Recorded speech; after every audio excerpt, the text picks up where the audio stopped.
2. Oh, Ukrainian laugh. Ukrainian laugh. Welcome to the Daily Wire Backstage, Ukraine in the Membrane edition. I'm Jeremy Boring, known around these parts as the boss of everyone except Ben. We're glad you tuned in.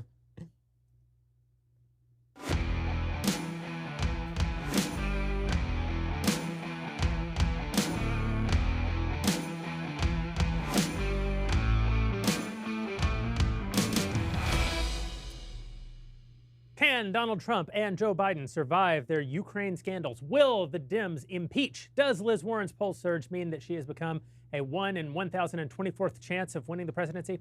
Is the rap reference in the show title tonight lost on Ben? Join me tonight as we explore these important issues. And here to help me do so, the one and only Ben Shapiro, the one and only Andrew Klavan, and Michael Knowles. But, wait a minute, someone is actually missing. I mean, there's usually a 4-man, but 1 dog show. Oh, hey, buddy. There he is. No. There's the chief executive dog. That is the first doggy smoking jacket. There's the dog king himself, the dog Wow. king. This show's Lowercase just d, getting, lowercase k. the show's getting more toxically masculine every single episode. Wow. Also with us, as ever, the lovely Elisha Krause via satellite. Elisha, how can fans get their questions in tonight? You know, to combat that toxic masculinity that is prevalent on this show, per Ben's mention, I am here to ask amazing questions from our subscribers to you guys. So if you're a subscriber watching at home or, I don't know, on a plane, train, or in an automobile, hopefully not behind the wheel, be sure to go to thedailywire.com, click on Backstage, and type your question into the chat box below the video. We will be checking, some amazing producers and I are in here checking those questions, and we'll be tossing them to the guys throughout the night. We are back to only subscribers getting to ask the questions. So if you are not a subscriber, you should become one tonight to get those questions in. Yeah, you can head over to dailywire.com to become a subscriber, and you'll notice that maybe things look a little different when you get over to the website. And then we got some new curtains, we cleaned the carpet, we rearranged the furniture, and we launched the brand new dailywire.com, completely new and improved website. Today's the first day, so some of the features are still rolling out, and we'll keep rolling out over the next 48 or 72 hours. But one of the things that we're really excited about is a new membership tier, which will be going live over the next few days, called All Access, where we're going to have a discussion feature where we can all log in and do almost like a Reddit-style AMA type engagement with our Daily Wire subscribers, where we can in real time interact with them. And each of the 4 of us will be doing that from time to time. And over time, we're going to integrate some of our writers into the process too. So it'll be a lot more opportunity for us to actually engage directly with the people who make it possible for us to do this show, which are our premium subscribers. Sounds awesome. More work, less pay. Yeah. Yeah. That's what we're in it for. I was gonna say, sounds great. I quit. You guys hate the fans so much.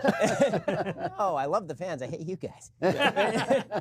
So lots going on in the news, and we weren't originally scheduled to do the show tonight. We're actually going to do it next week, and then it became, oh my God, the biggest news day of 2019. Impeachment Gate 2019. And it's solid stuff, guys. So this week's been shit so far. I mean, let's just be real about this. I've been having a great time. So why don't we begin with a little bit of background? Who wants to sum up what happened here? Knowles, you talk.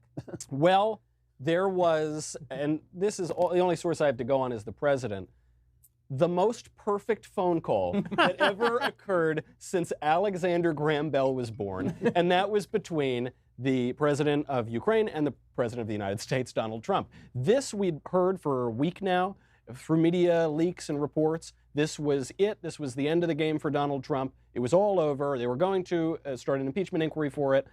President Trump, in a rare move, releases the transcript of the phone call, which raises a whole slew of other questions. So now we can read the transcript. We've got it today. Doesn't matter.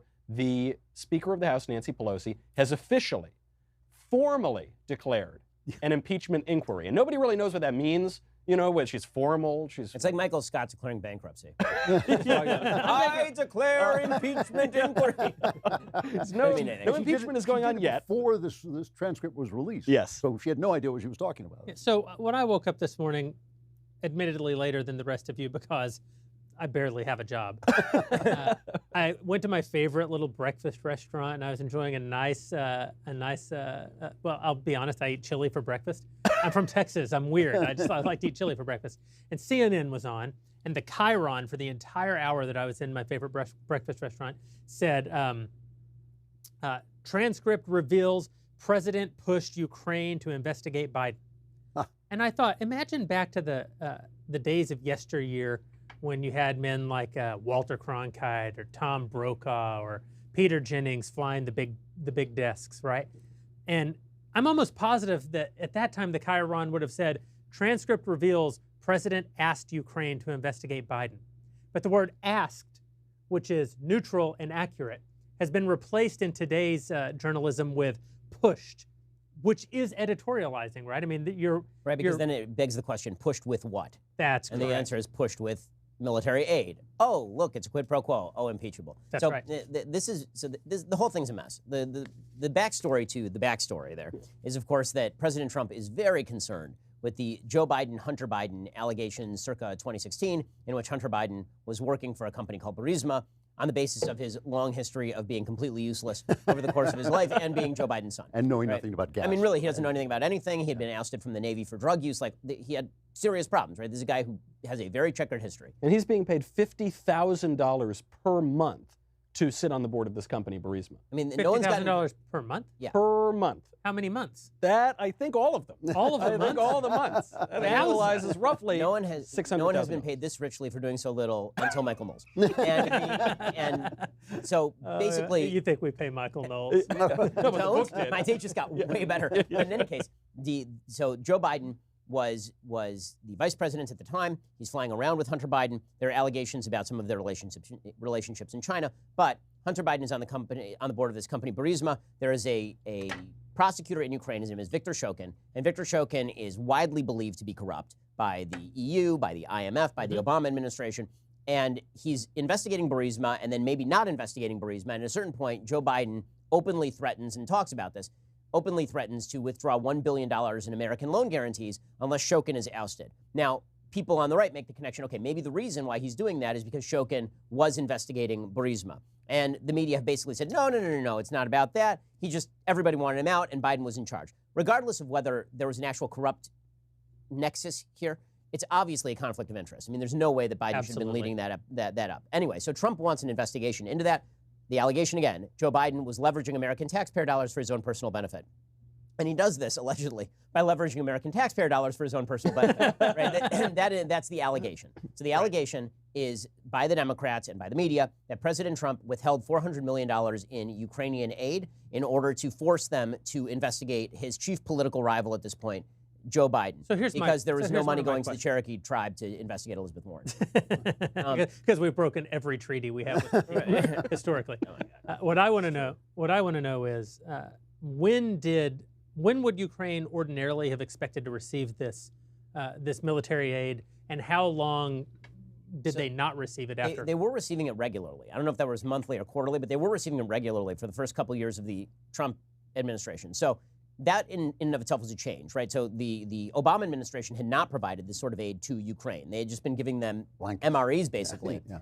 And Ukraine was like, well, we need some weapons to fight off the Russian insurgents who are trying to murder us. And Obama's like, nope. And so Trump comes in, that changes. Now we're providing them with Javelin missiles, for example.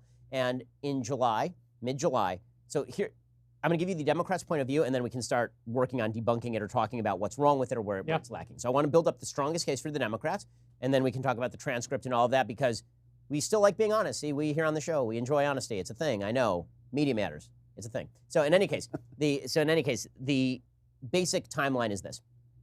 In mid-July, President Trump tells the head of the Office of Management and Budget personally, apparently Mick Mulvaney, he wants to stop the aid to Ukraine. A week later, he has this phone call with Zelensky, and that's what this transcript is that we're going to go through.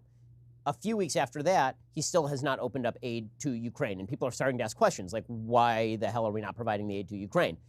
In the middle of September, beginning of September, you have the Washington Post runs a story September 5th about Ukraine aid being held up. September 9th, there is this whistleblower complaint. So somebody in the intelligence community files a whistleblower complaint with the Inspector General of the intelligence community saying that something untoward has gone on. They've heard a promise on a call. It's all secondhand, as we learn. But the notice goes to the Inspector General. The Inspector General says, yes, this is urgent, which means it has to now be reported to Congress. The Director of National Intelligence steps in and says, well, whatever the content is, it doesn't fulfill the statutory requirements of urgent, so it can't be turned over. So September 9th is when Congress finds out that this thing even exists. 2 days later, Trump releases the aid. So the Democratic case is he was holding up the aid because he wanted to leverage the Ukrainians. And then as soon as it became public, he let the aid go because he didn't want the blowback, right? That's their case. And the second part of their case is Rudy Giuliani, the president's personal attorney, has been spending the last 2 years basically going in and out of Ukraine, investigating this Biden stuff. And then Rudy, being literally the worst spokesperson for anyone in the history of mankind. I mean, this guy makes Sean Spicer look like Jay Carney. It's amazing. Unbelievable. And he was the greatest mayor of New York, only maybe tied with LaGuardia. But who thought that he would be a good lawyer on somebody else's behalf, right? Rudy Giuliani is Donald Trump. Could Donald Trump represent somebody else? Like, it's not possible. Rudy Giuliani could never represent anybody else. That's not a thing. So Rudy Giuliani, who appears on television only to make problems for the president, apparently. He goes on TV and he just blurts out, so, you know, the reason that I was over in Ukraine is because the State Department sent me. He sounds a lot like Bernie Sanders. Well, I don't want to do the list because it's kind of insulting. They're both New Yorkers. So, right, but in any case, Rudy overtly spills that the State Department sends him. So I'm not sure what he thought he was clearing up there, but why is the State Department sending the president's personal lawyer to Ukraine to investigate Ukraine? Like, we have people who work in Ukraine called ambassadors, and also their entire staff. So that's weird. Okay, so that's the Democratic case. And they say the capper is this transcript. Trump reveals the transcript. Trump says it shows there's no quid pro quo. The entire Democratic Party says it does show a quid pro quo. So that brings us up to date. So now, do we want to go through the transcript, or do we want to start breaking down the timeline? No, I do want to go through the transcript, but I have a couple questions about the timeline. One, so Trump says, I want you to withhold the aid. 2 weeks later, he has the call with the president of Ukraine. But ostensibly, the call with the president of the Ukraine is in response to these elections in Ukraine, correct? Right. So for the Ukrainian parliament? Right. So Zelensky was elected a little bit earlier this year. What, has he been in office like 6 months? Something like that. Not very long. Yeah. So this is Trump's first official phone call with Zelensky. And so again, the real question is why the aid was being withheld from Ukraine. Trump has given a couple of reasons. But there were parliament elections. Right, more earlier. recently. No, it was parliamentary elections. Oh, yes, you're right. He was elected president, and then he won parliamentary majority, and that was and I think this was actually when the phone call opens up, they kind of joke about this, and he says, "You only call me when I win things." Right, and it's all this kind of flattery back and forth. Yeah. So all of this is the real question is why, and the where this is going to end up is why did Trump not just say okay to the aid from Ukraine? Because, so the question that I'm asking, I just want to get to is, were the parliamentary elections between Trump saying withhold the aid and this telephone call? No, the parliamentary elections were before it. They were before. I believe. I'd have to check it. I don't know the answer to that. I'll check. So there is no world where Trump was saying, hold back the aid until we know if good guys are running the country or bad Trump guys hasn't even made that argument. So Trump's two arguments have been the Europeans aren't paying their fair share, which he does say in the transcript, and also that he is worried about generalized corruption, right? Which is his other case. So that's where things stand. So then we get to, and I do think that this is why the transcript I think will be the beginning of this and not the end. I don't think the transcript. I think even if you are very much inclined to believe President Trump's account of this, I think that in order for Trump to be quote unquote exonerated, the way he's saying exonerated, we need to have some explanation of why the aid to Ukraine went away. And I think we have to have some sort of explanation as to why Rudy Giuliani was being sent by the State Department to Ukraine. I mean, those seem like reasonable questions to me. Now, does that mean that the Democrats have proved impeachment just with all of this? No, this is all speculative. It's all a timeline that they've put together. And most importantly, the transcript, in my opinion, doesn't do what either side says it does. So you're seeing the Trump team saying, totally exonerates him. It's a great phone call, the best phone call, fantastic, unbelievable. And then you have the Democrats saying, this transcript isn't in and of itself the quid pro quo. It is impeachable. It is obvious that he is pressuring Ukraine using military aid. So let's dig into the transcript, but before we do, let's talk about something that does do exactly what it says it's going to do, and that's the firearms produced by our friends at Bravo Company Manufacturing. Absolutely. How was Let me that? tell you That was good. That was Camera. Hello. B+, yeah. Hello, camera. Here we go. You ready? Well, when the founders crafted the Constitution, the first thing they did was to make sacred the rights of the individual to share their ideas without limitation by their government. Yeah, that's the First Amendment. The second right enumerated is the right of the population to protect that speech and their own personal enforcement. That would be the second. And then the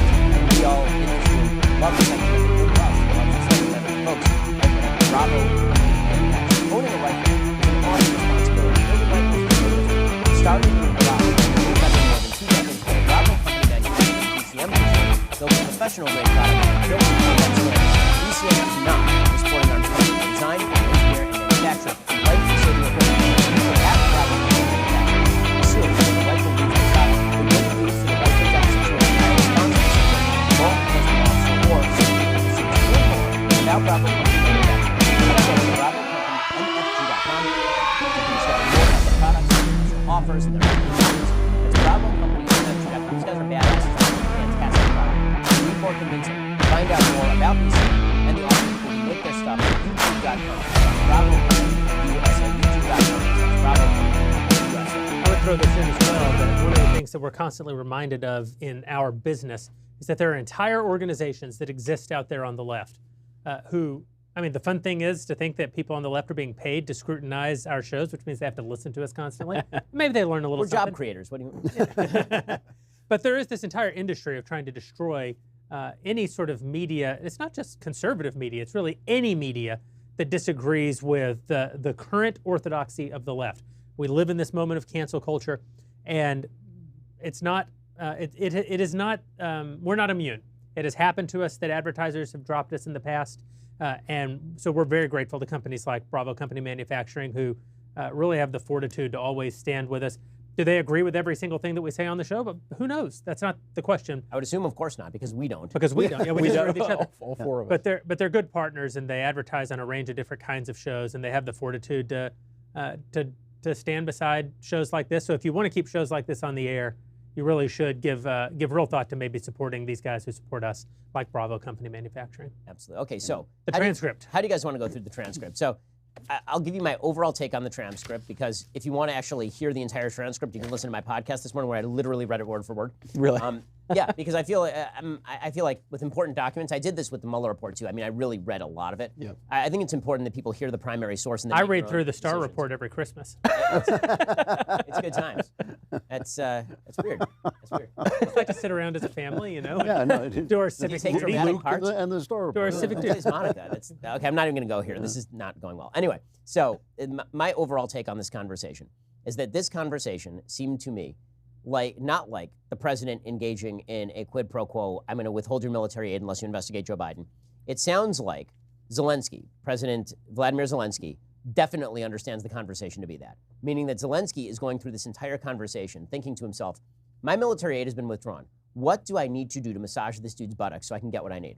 Right, like that, and everything he says is geared toward that, right? He starts off, and the first thing that he says is, we worked a lot, but I would like to confess to you, I had an opportunity to learn from you. We used quite a few of your skills and knowledge, and were able to use it as example for our elections. And yes, it is true that these were unique elections. And he keeps telling Trump about how wonderful he is. And the next thing he says, to tell you the truth, we are trying to work hard. We want to drain the swamp here in our country. Right? Like everything he is doing is directed at the Kim Jong-un model of diplomacy, which is like, if I just massage this guy, maybe he'll give me what I want. Now, Trump seems to completely miss this, right? So it's like because he's used to people fawning over him all the time. So Zelensky is spending the entire call going, what do I have to do to get what I want from you? And Trump's like, you know who's cool? Rudy. I like Rudy. Well, you know, like that's like the whole call is like that, because he goes on. Importantly, though, speaking of Rudy, the way that, like, one of the great defenses of your read on this is that it's not Trump who brings up Rudy. Exactly. It's not That's Trump my who point, says, I yeah. want to send Rudy over here. It's Zelensky who says,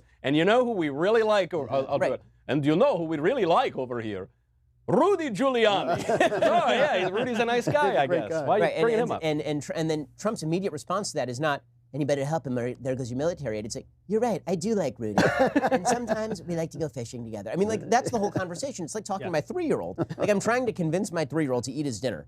And then I'll say, you know, you should eat your dinner because it makes you healthy, so you'll be strong, you know, like an elephant. Like, and he'll be like, I like elephants. Elephants are really great. Like, that's this conversation. Zelensky's like, you know what?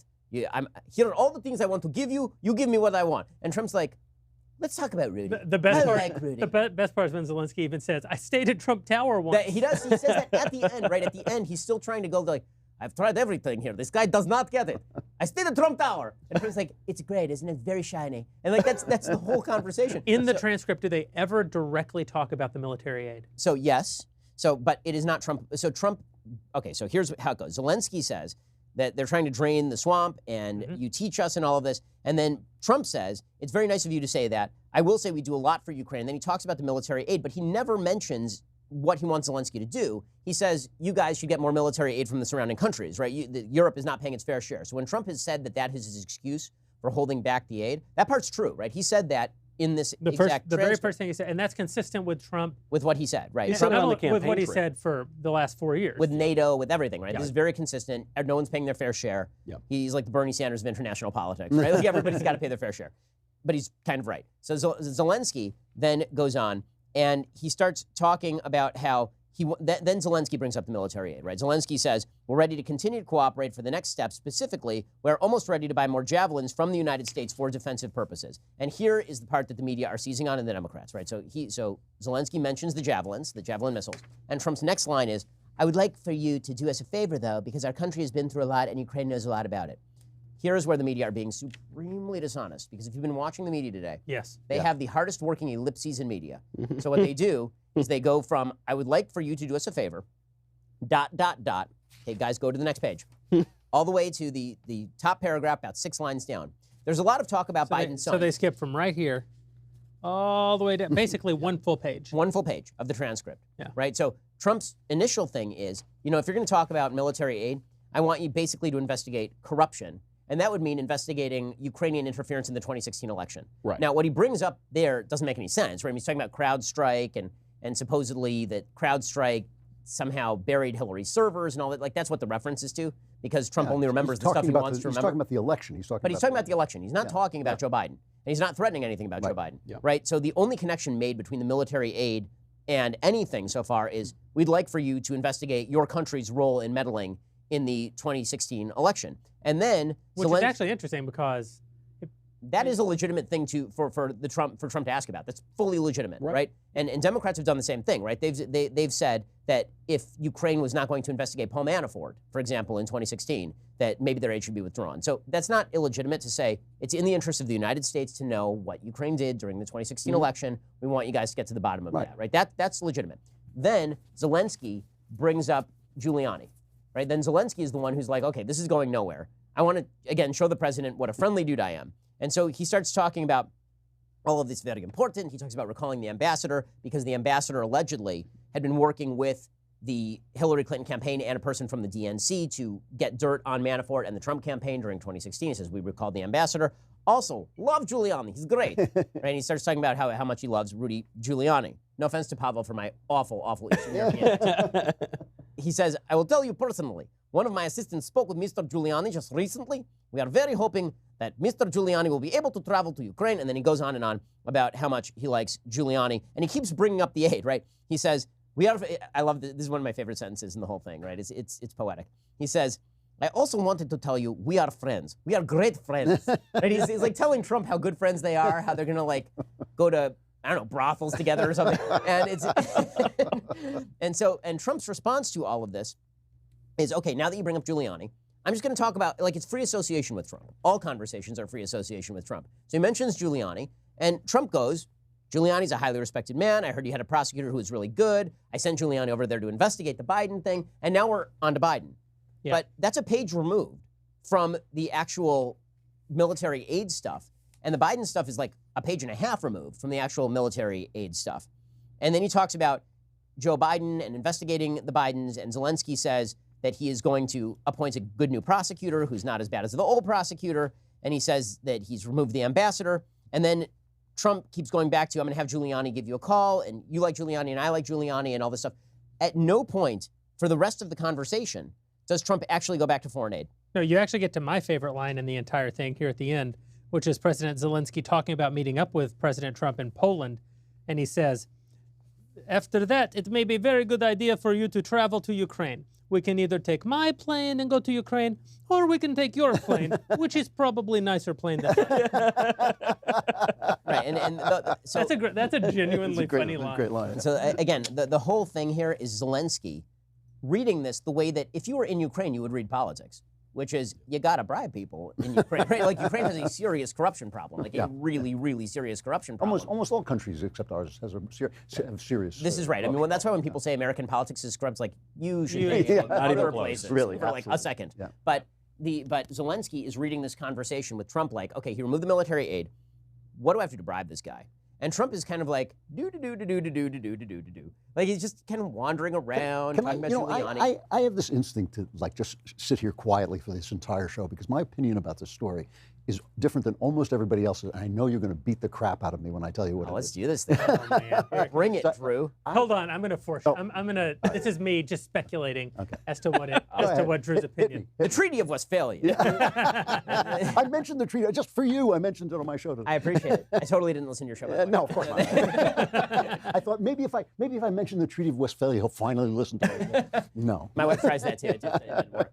I suspect that Drew's take is something along the lines of Donald Trump is the president of the United States, and the president of the United States has a responsibility before giving aid to another country. He has a responsibility to try to root out corruption. No, sorry. No, Okay, it's, good. Elizabeth Warren's the much worst. worse. I don't care. It's much worse. Right. It's Elizabeth Warren is going to be president. I don't care. Right? We got to hear it. I think this story is crap. I think it is utter crap. I think it's a non-story. I don't think it's going anywhere. If it does go anywhere, I think it's going to blow up in the Democrats' face. I think the most obvious thing that's going to happen is it's going to end Joe Biden's bid for the presidency. Well, that I agree with. And I can't even believe that people are allowing the news media to get away with this. For 2.5 years, for 2.5 years, they told us absolute lies about what the president did with Russia. Just lies. And that was the news. And remember, it was the walls are closing in. This is the tipping point. It's over. And then he comes out and Mueller's coming. I don't know what happened, but it wasn't anything. Trump is off the hook. And suddenly they come up with this garbage. And I'll get back to why it's garbage in a minute. And people go like, well, this time they must be really telling the truth. You know, Mickey, I think this time. And I just think it's like, you gotta be kidding me. You know, like how many? And you've got to forget about Stormy Daniels. You've got to have Michael Avenatti. You know, it's like. I think that's how the American public will see it. So I think that you are right, that in the view of the American public, they will say that the Democrats have been going after Trump, hammer and tongs on Ukraine, on Russia for 2 years. And then they just shifted the scope slightly to the west, and then they were like, Ukraine. And if Ukraine fails, they're going to be like, Latvia. Like they're just going to... You're going to end up in France. On Morning Joe today, that guy, the former governor of Massachusetts, Weld, is that his name? Oh, well, Bill Weld. He said this is treason. He should get the death penalty. I'm like, okay, we're not over the top now. We're not in never. Hey, he's a real conservative. He's conserving conservative. I was talking to my mom about this last night, and she's like, "Can you sum up this scandal for me?" Yeah. I started to do it, and 4 sentences in, she's like, "It's crap." Yeah. And I was like, well, you know, can I explain it? And she's like, I don't really care. And I feel like that's most important. And what I want to hear is explain. Why do you think that it's nothing? Not why do you think they're corrupt? Right. That's a completely different argument. No, absolutely. I get you. The reason I think it's nothing is this. The president has a right to say just about anything he wants to a foreign leader when he's in conversation. When I read this, I mean, you may be right. I think the guy from the Ukraine, I keep calling it the Ukraine, they tell me not to, the guy from Ukraine, is looking around, he's buttering him up. But that's probably what all his conversations with foreign leaders are I like. totally agree with that. Yeah. And so the guy constitutionally has a right to run foreign policy. He has a right to talk to presidents privately without everything he says being exposed. And he's Donald Trump. We all know he runs off at the mouth and he thinks out loud and he doesn't half the time know what he's saying. He's certainly, the idea that he is organized enough to like ram these guys to get investigation of Joe Biden. I think he'd prefer to run against Joe Biden than Elizabeth Warren. She's a much more disciplined candidate. She's not a dithering old man like Biden is. I just think it's a ridiculous story. I think that you can blow up anything, especially with a guy like Trump who steps on his own tongue a lot. But with any president, you can blow up anything into a big deal. And finally, the final thing about this is impeachment is bad, okay? We elect the president. The House of Representatives and the Senate, they don't elect the president. It's our choice. They don't get to throw him out unless he really does something awful. That this even comes close to awful, anything that for them to negate an election, which they've been now trying to do for almost 3 years, it's absurd, and the people will make them pay. And you know the thing about it is we all know there's the Trump people, and we all know there's the left-wing people. We all know they're going to take their sides. But the people in the middle have got to be looking at this. I think Americans are pretty sensible, and the people in the middle have got to be looking at this and saying, "Are you kidding me? Give me a break." And we also know Kimberly Strassel did a great little tweet thread on this today. She was great. And she is just terrific generally. But we do know, speaking of Trump saying things that aren't going to happen and kind of speaking loosely, he says that he's going to have Barr call Zelensky, the Attorney General call the head of Ukraine. Doesn't happen. It just simply doesn't happen. Right, because in Trump's head, I have a lawyer. His name is Giuliani. I have another lawyer. His name is Barr. Literally, One of them is going to call it you. does not cross his mind that one is his personal attorney and one is the Attorney General of the United States. Right. The other thing is, it's not like this call happened yesterday. This call happened July 24th, July 25th. So after this, they get the complaint from the whistleblower, so-called, and this goes to the Inspector General, and then this goes over to the DOJ. The DOJ looks into whether this is a campaign finance violation and clears him of the violation. Now, whether there are some other issues that are opened up here, that's what we're discussing, I suppose. Yeah. But what they also found, what the Inspector General found, is that there was demonstrable, signs of political bias on the part of the whistleblower for a political rival of Donald Trump. This seems like pertinent information. We've got a guy here who is leaking this information, who hates Trump, who is in the intelligence community, who is trying to get rid of him, presumably from the start. It's deja vu all over again. This certainly sounds like the last 3 years. Here's where I agree with you guys and where I disagree with you. So to the extent that we agree, we absolutely agree that the fact that there are people in the bureaucracy, people in the intelligence community, who believe that they can unmake the election simply because they don't like the president, who believe that they can leak. Apparently, the whistleblower didn't even hear the call. No, right? that's right. It was secondhand at best. That they can leak that kind of private information. And the press will play it. And that the press will play it. This is an existential crisis. That we have a press who is working with the bureaucracy to unseat an American president is an absolute constitutional crisis. That's the story. Yep. No question. However, if all of that is true, and it is also true that Donald Trump is guilty of high crimes and misdemeanors, then even though I think Donald Trump is probably in the long run less of a threat to the country than the press and the bureaucracy, simply because he will eventually term himself out, even if he'll either not win the next election or he will, and in either 2 to 6 years or 500 more cheeseburgers, one way or the other, Donald Trump won't be the president. But the media and the bureaucracy being corrupt transcends electoral politics. Totally agree with that. Nevertheless, the two wrongs don't make a right theory, right? Jeremy, I agree with you, but I also want to add that truly, I've been alive through Richard Nixon. The only time I ever saw a president commit an offense that I thought was vaguely impeachable was when Barack Obama used the IRS to silence the opposition. And the reason I say that is because the IRS is so powerful and our elections are so important that was the only time I ever thought, hey, that actually damages my freedom. You know, Richard Nixon, going to the DNC, that doesn't damage my freedom. You know, that actually hurts our country. So my standard. So I'm not a big impeachment guy. That's my standard for impeachment much different than yours. Yeah. I certainly agree that Obama using the IRS was an impeachable offense.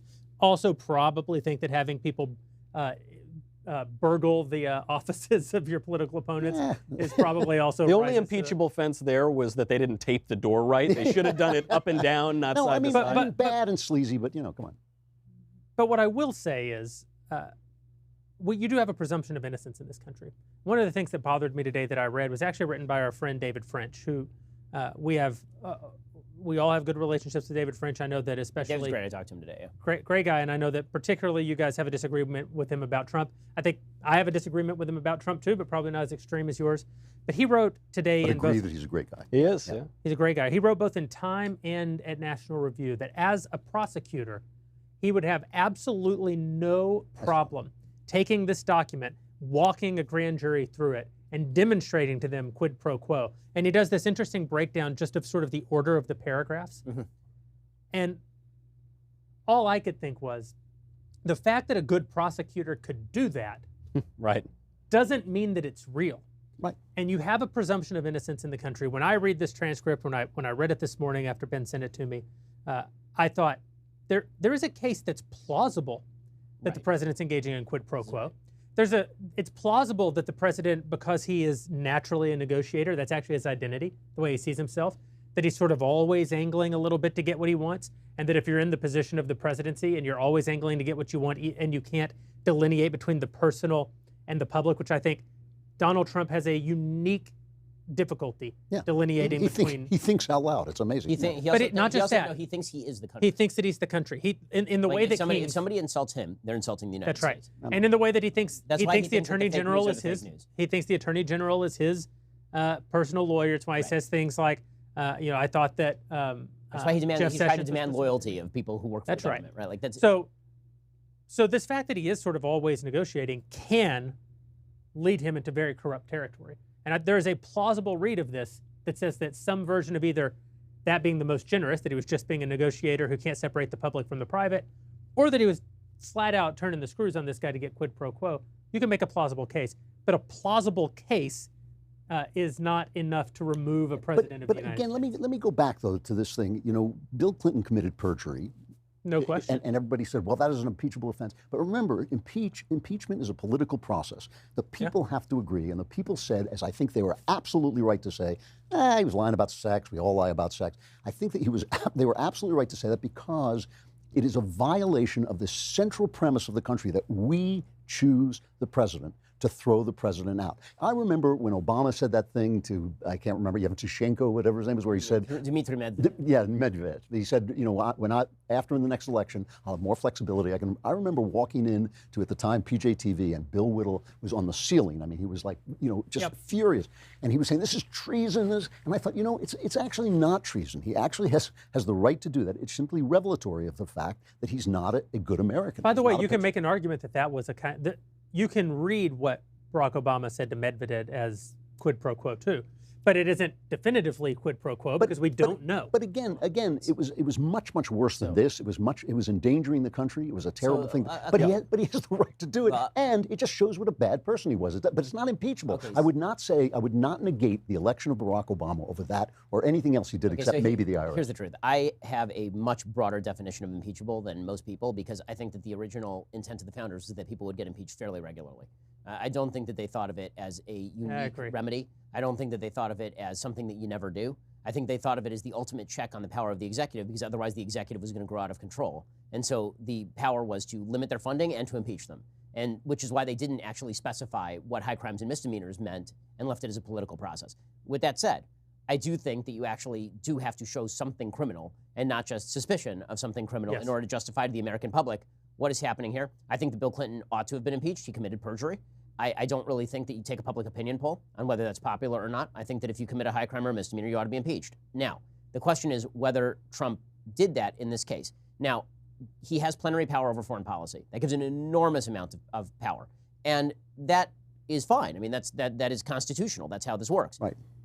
By the way, just as part and parcel of my impeachment thing, I think it was, you know, in my ideal world, I think it's impeachable that Barack Obama went to war in Libya without any congressional approval and proceeded to depose somebody using American taxpayer dollars. Like, I think that we should have a Congress that's actually in charge of foreign policy, again, in terms of approving war before the president just runs off willy-nilly and commits us to wars. But with that said, the question here is, does your foreign policy power extend to, the allegation is, using American taxpayer dollars in order to forward your political ambitions by targeting a domestic political opponent?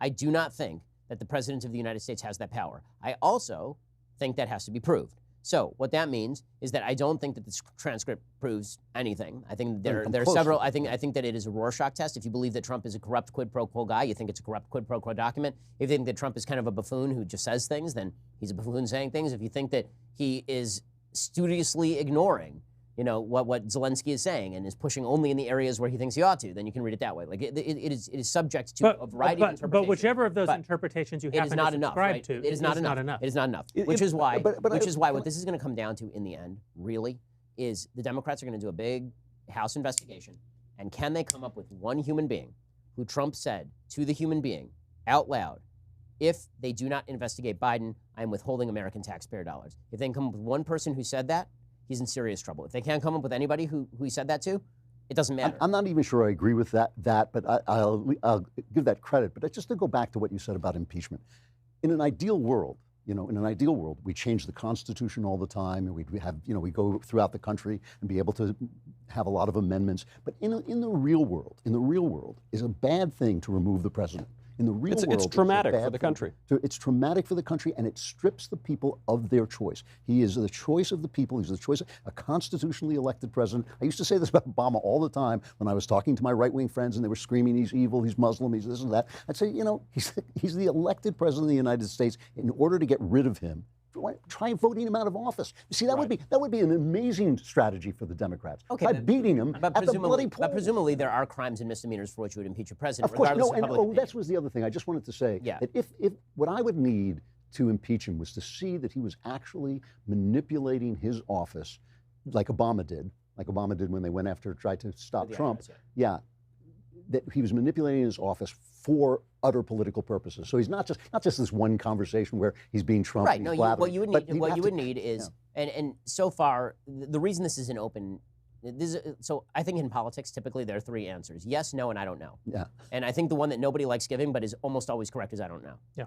And right now, this is an I don't know situation with shades of no, right? Like I'm leaning toward no, but I mean, I don't know why he denied aid to Ukraine. Neither does Mitch McConnell, right? They asked McConnell, and McConnell was like, I have no idea why he denied aid to Ukraine. He was getting pressure from the Republicans to restore the aid to Ukraine. He was getting pressure from Democrats to restore the aid to Ukraine. He wasn't doing it. So I don't know the answer to that. I also don't know in what world, why is the State Department sending Rudy Giuliani Yeah, I don't know what that's about. to Ukraine? Like, nobody knows what that's about. So all I'm asking for is, like, I do not think it is unreasonable, even though the people who are asking for it are unreasonable. I do not think it is an unreasonable request to say we would like answers to these questions. Right, But but the people who are doing it, two things can be true at once. The people who are doing it obviously are politically motivated. Right. Obviously, they don't give a crap about the Constitution. Obviously, they're not worried about overreach in the presidency. Obviously, they are only trying to get Trump. All of those things can be true simultaneously.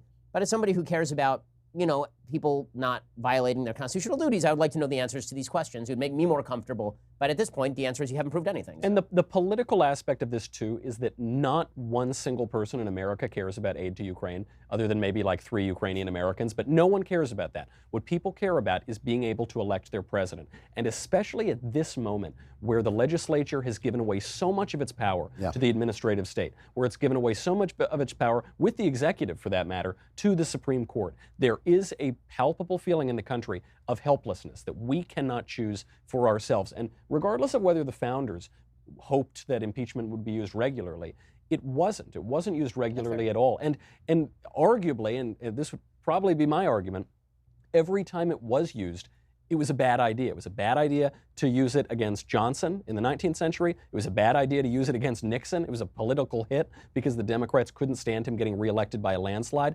It was the impeachment of Bill Clinton, while there's a legitimate argument for it, I think was just payback for Nixon and for Judge Bork and for Clarence Thomas and for Democrats constantly overturning these processes. And I think it would be wrong to, I think it would be perceived as wrong. Here's to what I impeach disagree with you about. Trump. I don't care if the American people, I'm more with Ben on this. I don't think it's fair to say they don't care about the Ukraine. They do care about getting to elect their president. I mean, first of all, I know we talk about this all the time. More people voted for Hillary Clinton than voted for Donald Trump. So when you say things like the people, what the people want, we have a system. I prefer the system to mob rule. Right. But when you just talk about the people, it's disingenuous to say the people elected Donald Trump. No, the constitutional system, which I prefer to mob rule, elected Donald Trump. The people probably didn't actually want Donald Trump to be the president. I prefer the system. Similarly, the people may not care about Ukraine. I don't believe in mob rule. If we're doing something that is illegal, then we have to enforce that, even if the people wish that we wouldn't. So it's not like in the UK where the people say Brexit, the politicians say no Brexit. No. Well, the people did say Brexit, and the politicians are standing athwart the will of the people in contravention of the system. That's not quite the case with what we're talking about. What I would say, though, insofar as I agree with you guys, what I would say is that's an entirely different story. That is a page 16 story about this long in which they say, well, we're looking, a couple of people on one of the committees are looking into this.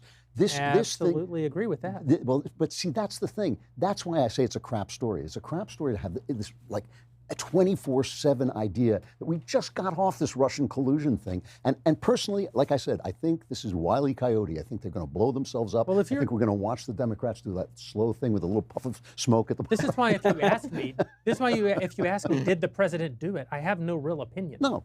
And I say there's a presumption of innocence. He did not do anything to violate the presumption of innocence. I agree with you. And right at this moment, I would say I believe he didn't. But I could be convinced. Politically speaking, so I've always been more than a little skeptical of the case that the impeachment of Bill Clinton was horrible for the Republicans. I've been very skeptical of that case. The reason I've been skeptical of that case is because the impeachment of Bill Clinton meant that Al Gore could not use him in 2000 and George W. Bush became the president, campaigning on restoring honor to the Oval Office. So I am not fully sold on the impeaching Bill Clinton was the end of the Republican Party. It was the end of Newt Gingrich. It wasn't the end of the Republican Party. As far as would impeachment seriously damage Democrats here? I think that the country is so polarized, I have serious doubts that it would. I mean, like, it's pretty obvious what the Democrats want to do. So now they just want to do it louder, right? like they've been saying impeach basically all along. They tried to. They're talking about impeaching Kavanaugh until 5 minutes ago. Well, you're gonna get to find out because they're gonna impeach him. Oh no, they will impeach him. I'm not 100% convinced of that. I thought you made a good argument, because I do listen to what you're saying occasionally. Yeah. but I thought you made a good argument that once they set their foot in it. But there's also the argument that Pelosi was doing. I mean, she did nothing today, right? She did nothing. No, but she can't. But the problem is now, if she doesn't impeach him, she'll be seen to exonerate him. And that she can't do. She has to impeach him. They will impeach him in the House. That's right. Regardless of whether they have anything. And then they'll just argue that the Senate Republicans are corrupt. It's possible, but it's also possible. It's also possible. I mean, she's a wily person herself, and it's also possible that she's doing this to give them a little bit, and then she'll say, you know what? She has said before, impeachment should be a bipartisan procedure. And Mitt Romney is not going to suffice. You know, I think that the idea. But you're talking about the Senate. Right. No, yes, but she has said impeachment should be a bipartisan venture, and I don't think they're going to get there with this. I'm willing to put $100 on the table that they impeach him. I think that the 2020 election changed fundamentally this week, and it will no longer be a referendum on Donald Trump. It will be a referendum on the impeachment of Donald Trump. Because if Nancy Pelosi, that's possible. I'm not saying Nancy Pelosi does not impeach Donald Trump, she's going to lose the squad. She's going to lose the left. Like, I mean, there's a head count today. There are 211 Democrats in favor of impeachment. They just need to get up to 218. So I think the chances that he's not impeached are zero. I think that he will be impeached. I think that he will be acquitted in the Senate. And I think you'll have the 2000 election if Bill Clinton had one term. And I will say that there are a couple of other things that matter here. One is what this really signifies, Pelosi going forward with this, is that the Democratic Party has signed off on Joe Biden. They're done with Joe Biden. Biden is toast. Basically, what they are basically saying is Elizabeth Warren is our nominee. She's going to run on an anti-corruption platform, and she's going to say, like all communists. I'm sorry. Which, by the way, reminds me of a story that was not covered at all this week. I mean, at all, but is deeply suspicious. Were you covering this Working Families Party story? Oh, I didn't cover it. Okay, I absolutely want to talk about this, but before we do, I want to talk about Bravo Company Manufacturing again, because they're that good, and also because I think that we accidentally had a miscue of some weird sound effect in the middle of their ad read. And if you're willing to actually give us your money, I'm willing to make sure that you get a clean ad read. So Bravo Company Manufacturing, one of the premier firearm manufacturers in the country. These guys, Ben, you know more about them than I do. I have all sorts of. You have all the facts. You have all the facts before you. So owning a rifle is an awesome responsibility. How big a responsibility? Enormous responsibility. It's so big. Okay, so we'll do the shortened version, which is still like 8 minutes long. So here's the shortened version. The shortened version is, if you love the Second Amendment, you want a weapon that's going to work for you. If you want to protect yourself, if you want to protect your rights, you need a weapon. The founders knew this. You know this too. You know who else knows this? The folks over at Bravo Company Manufacturing over at BCM. They build amazing rifles. The company was started in a garage by a Marine veteran 2 decades ago. They are not interested in like sporting arms. It's not all about, going out and hunting, which is great. Like, I don't hunt. It is good for me because if someone comes into my house who was not invited in the middle of the night, I want to shoot them. Okay, and I want the gun to work. I don't want it to jam. I don't want it to malfunction. That's why I rely on Bravo Company Manufacturing. The people at BCM assume that when a rifle leaves their shop, it will be used in a life or death situation by a responsible citizen, a law enforcement officer, or a soldier overseas. If you want to learn more about Bravo Company Manufacturing, head on over to BravoCompanyMFG.com. You can discover more about their products and their special offers and their upcoming news. They always have great stuff over there. That's BravoCompanyMFG.com. Or you can check them out at YouTube. They have awesome videos. YouTube.com/BravoCompanyUSA. We know the people who run the company, really good folks. Go check them out. YouTube.com/BravoCompanyUSA or BravoCompanyMFG.com. It would be the actual worst thing. Like, I think the worst thing you could ever have to do is have to use deadly force against someone. Now, it is the second worst thing. That's right. Exactly. It's the second worst thing. And so the only thing that would be worse than using deadly force on someone is you hear glass shatter. You're awoken from your deep slumber. Your wife is sawing logs beside you. She's a deep sleeper. You're nervous. You listen carefully. You hear someone coming up the steps. You run to the corner of your room. Beep, beep, beep, beep. Dang it, I can't remember this stupid gun safe. Beep, beep, beep, beep. Dang it, I can't. Oh yeah, it's biometric. Thumbprint. It opens. You pull out your firearm. The door kicks in. You turn around. Click. Dang it! Now you've gotten to something worse than deploying deadly force. Yep. Exactly. Well, when it comes to the Elizabeth Warren things, where you can talk about the Elizabeth Warren story, I lost track of all things going on. So the Elizabeth Warren Because of story. my story. I was so ensconced in the story, I could not tear myself away from the story. You're So- thinking his wife is not a deep sleeper. She drugs her.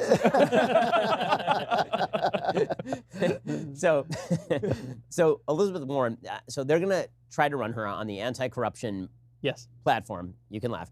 But the story was from this week that everyone ignored was that the Working Families Party endorsed Elizabeth Warren over Bernie Sanders. In 2016, they endorsed Bernie Sanders, and the people of the Working Families Party there's a vote of the population, who are the members, and then there is the vote of the board. They released the breakdown in 2016. 87% of the members of the Working Families Party voted for Bernie Sanders. This time they endorsed Elizabeth Warren. So what changed, you may ask yourself? Well, one of the things that changed is that in 2017, 2018, there's a group called Demos. It is run by Amelia Warren Tiagi, who is the daughter of Elizabeth Warren. And they gave $45,000 to the Working Families Party. The Working Families Party then proceeded to endorse Elizabeth Warren over Bernie Sanders and not release the breakdown of the vote, because half of the vote is by the board and half of the vote is by the people. And so basically the assumption, The very fact that they didn't. release it is highly suspicious. Look, I think that the rip on Elizabeth Warren is going to be, in the end, that she is deeply insincere, because she is. She shifts her views. She's very manipulative, but she is a lot better at this than Hillary Clinton.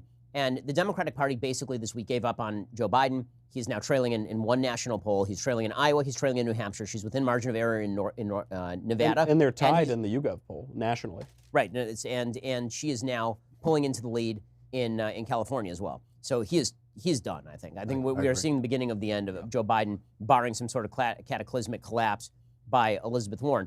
And so it was, okay, we see where the momentum's going. Yeah. If Biden goes down over this whole Ukraine thing, if we have to push Biden over in order to get Trump to also be knocked over, then I guess that's what we'll have to do. Like, if Biden is seen as corrupt and also Trump is seen as corrupt, we can survive that. And so Elizabeth Warren will be our nominee. She'll run on the I'm the Crusader who started the Consumer Finance Protection Bureau, which is a scam, but still, she has that image. And they'll run that against Trump. And I mean, frankly, I think that people on the right are a little too sanguine about how that election goes. I agree. I agree. No, she's a disciplined, good candidate. I've been watching her. Obviously, the press is backing her 100%, but still, she has a good. She doesn't have the same vulnerabilities as Hillary Clinton. She doesn't have 30 years of record of being awfully corrupt. She never killed that guy? She didn't kill that guy. I think the Pocahontas thing is a good hit. You can only use it so long. Eventually, they'll come up with a strategy about it. But I think it really annoys black people, because it's in the same way military people see guys who walk around in uniform but never served as stolen valor. I think they see it as stolen victimhood, and that she basically pretended to be a minority when she wasn't. I mean, I think the fact that she lies about raising taxes will hurt her. Yep. She's kind of like she's a pretend believer. And also, I also think that at some point here that Bernie Sanders will open up his guns on her. And so far he has been pretty silent about her.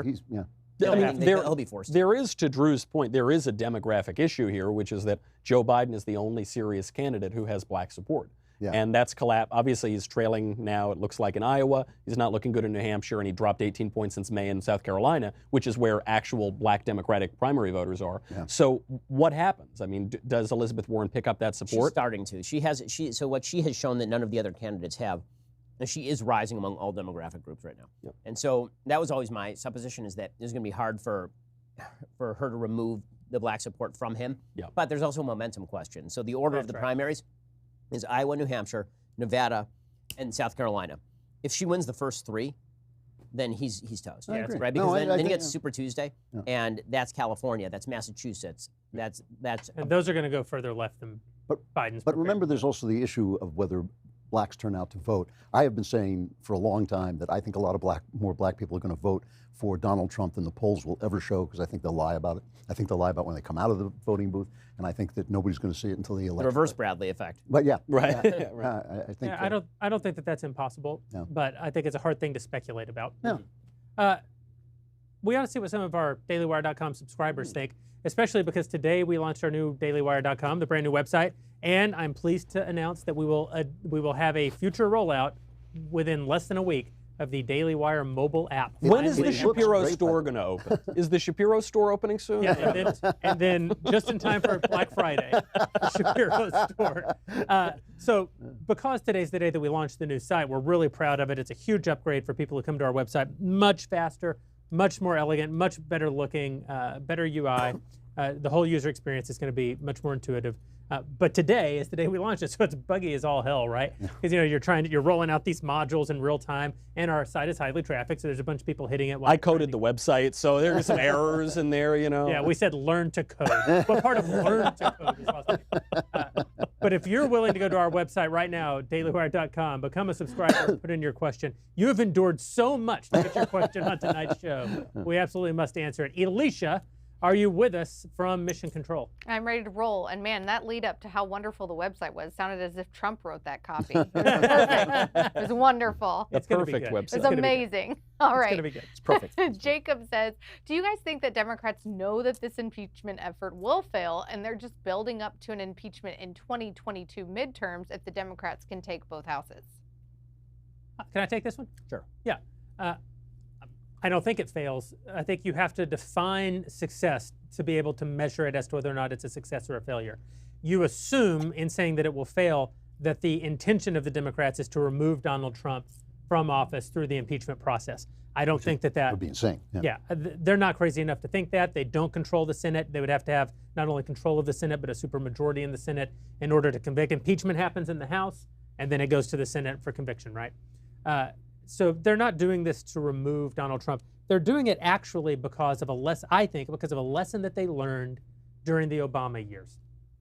You'll remember right after the 2012 election that John Boehner and Mitch McConnell got together and they had a confab, and John Boehner came out and said, we decided that no matter what Barack Obama does, under no circumstances will we impeach him. They said this out loud, which would be about like saying, no matter what my 5-year-old does, I will never, ever lock up the drugs. Drug cabinet is open for business. Like, you've removed even the specter of any kind of constraints on the office. And we saw what happened. Barack Obama, his first term, he was further left than any of us would like, of course, but he was, with the exception of Obamacare, he was a normal run-of-the-mill Democrat presidential candidate. His second term is when he does all the big social moves to reorient the country sort of on a trajectory toward the left. And the Tea Party was so incensed, no matter how many times they sent messages to our politicians. We gave Ted Kennedy's Senate seat in Massachusetts to a Republican to stop Barack Obama's agenda. We gave the House to the Republicans to stop Barack Obama's agenda. We gave the Senate to Republicans to stop Barack Obama's 1,000 agenda. seats around the country. And then they said, yeah, we've got it all, but unless we have the White House, we're not going to do anything. And in many ways, I think that decision precipitates the election of Donald Trump as much as any other thing that happened. It incensed the movement. Yeah. And I think that what Nancy Pelosi learned from that, and she may have been slow getting there, but I think she's absorbed the lesson now, watching the rise of the Bernie Sanders fans, watching the rise of the Squad, watching the popularity of AOC, is she has come to realize if we are not seen to take major action against this president, our own base is not going to show up for us. The Rust Belt workers may show up for us, but the actual hardcore you have to absorb rather than marginalize. That's right. You co-opt rather than And so it's a huge victory for her to impeach the president. Not because she's trying to oust him. And you might say, right, but what if the right rises to his defense and they lose the election? I think Nancy Pelosi would rather lose the presidential election. Of course. Than lose the support of the base for the party more generally. And for herself. I mean, she made this clear earlier this year when she refused to go up against Ilhan Omar. So. And so in many ways, she must impeach the president. And it is a victory simply to have done it. Yeah, I think that's right. It was slower to get here, but there's a trigger. I'm not as convinced. I'm not convinced it won't happen. So don't think I'm saying no. You guys are absolutely wrong. I think the odds are a lot higher than against them. You think they are. I don't think she wants to do it. And I think, I think the thing is they want to do this kabuki show. There's an amazing. They get a lot of what's the word I'm looking for? Encouragement from the media to do this stuff. So that's the one reason I think that they might impeach, because the media will go nuts and it'll be, I mean, they've already got him. I don't see how suffering the death penalty. Like, my big problem is not that I can't see why she wouldn't want to do it. I totally see why she wouldn't want to do it. I do not see I get you. I get you. Back. There's just no way. I mean, she's come out once you say, Well, once she can she keep said, this. She can keep this charade going on for the rest of well, the so that the But that gets worse and worse for her the closer it gets to the election. If she's going to impeach him, she needs to impeach him by like Christmas. I think that's No, right. I don't know, because at some point you can By say, February. let's let By the people February. decide. But yeah, At some point she says, let the people decide. No, she can't do that. She can't. She's going to have to bring this thing up for a vote.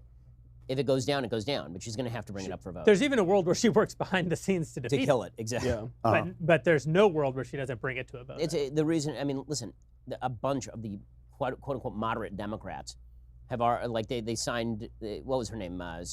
Spanberger, the one who ran for Dave Bratt's seat in Virginia. Right. Right. She just sent that letter along with 7 other moderate Democrats to the Washington Post, calling for the opening of the impeachment inquiry. that's right, yeah. That's a pretty good indicator that even the moderates in the party have swung behind this thing. Yeah. Alicia, All question right. number 2. Ken says, is Trump jumping into the California homeless crisis a good campaign strategy, or is it just a waste of time in a state we all know he can't win? I actually want to take 2 questions in a row because it's the same question. It's the exact same question because your premise is He wants that to fix the he problem. wants to fix the homeless problem in California. Of course, that would be insane if Donald Trump thinks that him getting behind an issue will change the hearts and minds of California. No, it's a huge win for Donald Trump because the premise is that the average Republican voter in the country despises California. And so he wades into this and he wins automatically. To think that it's about changing something. It's a troll. It's a troll. It's a troll. It's a big troll, and it also, the homeless problem in LA in particular, for those of the people who don't know, it's increased 16% in 1 year, the homeless population in just LA City. What happened 1 year ago? I don't. It's so. Gosh, I don't know. Couldn't possibly remember. San Francisco, same thing. Crazy homelessness problem. This is something I like about Trump, though. He knows not only how to troll, but how to pick issues. Yeah. Whereas kind of the old egghead Republicans think that people are going to jump out of bed because they're so excited about the upper Marginal quintile and the tax rate. marginal tax rate. Like nobody gets excited about that except for us, the people in this room. But the thing you get excited for is, hey, those filthy, dirty, rotten bums on the street who are leaving needles all over the place and affecting my kids' walk to school. In crazy California. In crazy California, in La La Land. I want the president to talk about that. That looks really great. Now do the sympathetic version of that, please. Was that not the sympathetic version? No, the sympathetic version is there are a lot of people who are suffering living on the streets. We need to take care of them. Oh, yeah. And that it is a problem for everybody who's a taxpaying citizen of the city of Los Angeles. Okay, that's the sympathetic version. This is also the real.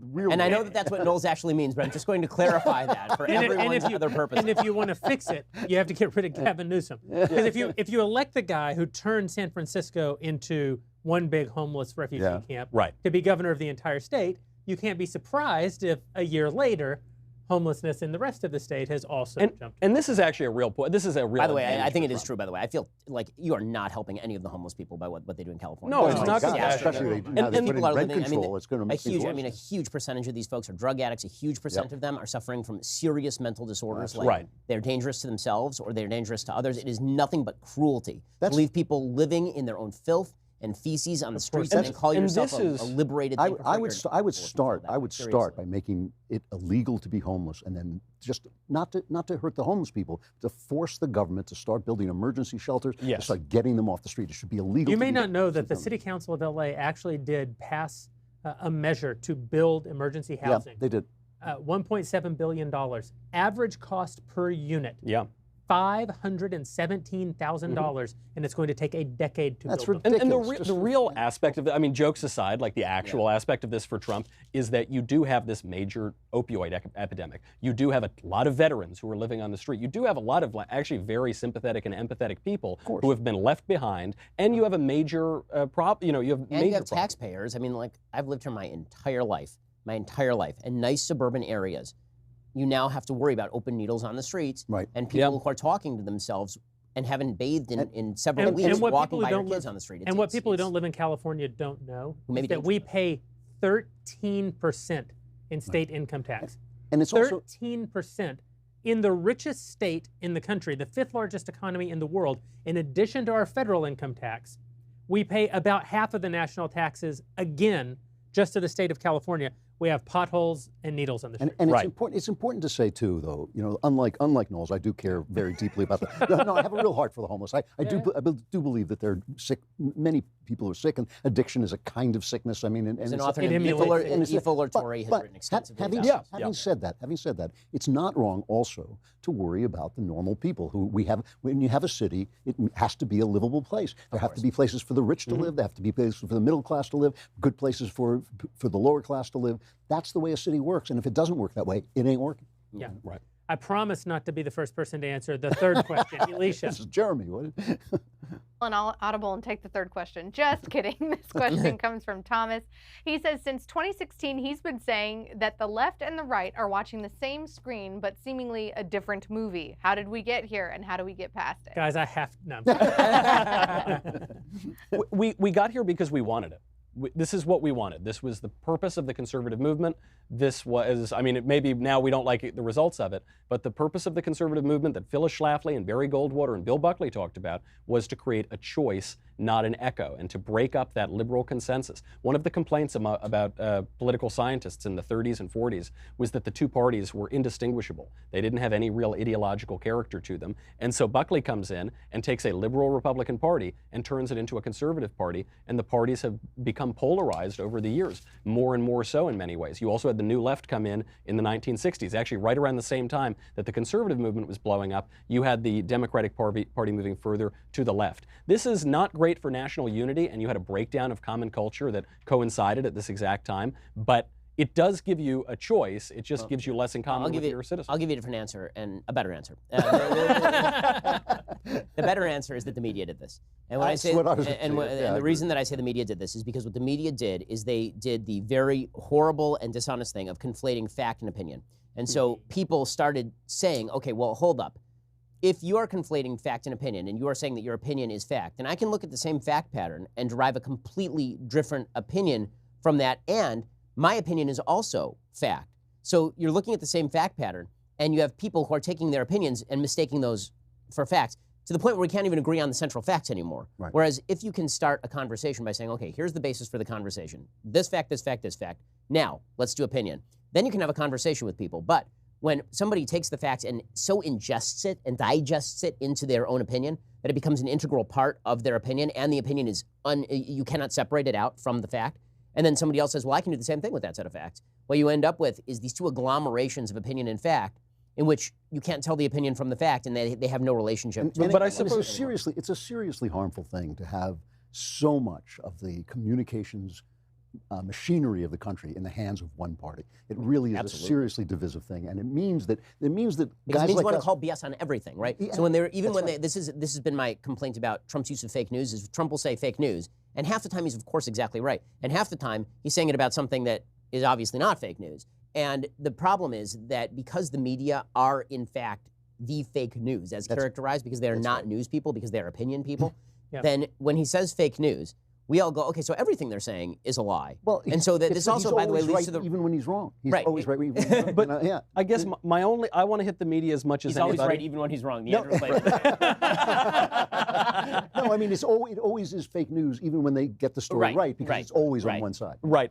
My only point, can't believe I'm defending the media. This is awful. Yeah, I do always go back to that Mencken line about democracy, that democracy is the theory that the people know what they want and they deserve to get it good and hard. And we do, in the media, we get the media that we want in many ways. I mean, there are huge corrupt institutions and it's all run by one party, but we do get a certain amount of sensationalism. We do get the blurring of fact and opinion that people do desire. There is not as much of a market for more bland journalism that is just straight fact. Honestly, That's totally fair, but it's also true that corporations have glommed onto the fact Yes. that big government is good for big corporations, and they just they don't even. I was talking about this on the show this week. They don't even have to be corrupt. All they have to do is hire people who all have the same opinion, and they will begin to think that that's reality. And it's just a psychological fact. You know?